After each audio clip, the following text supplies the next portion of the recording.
Assalamualaikum, Syam Jalil. Dengar cerita kantoi fitnah. Saudara-saudara.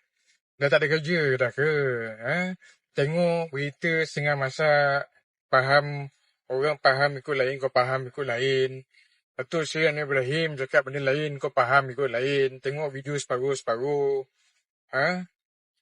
Vitol tu memang syarikat asing. Memang kita tak ada berdagang minyak dengan Filipina. Pekerjadah je. Takkan tu pun tak faham lagi.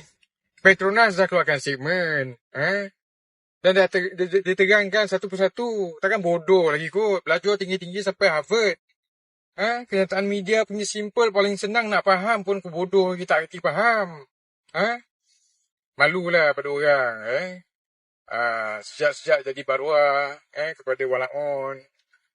Buat penerangan yang tak bermanfaat. Membodohkan rakyat. Kalau kau nak bodoh, biar bodoh seorang-seorang. Jangan disebar-sebar kan kebodohan tu. Simpan seorang. Kalau nak sebar pun sebar dekat keturunan sendiri. Jangan bawa kepada orang lain. Faham saudara?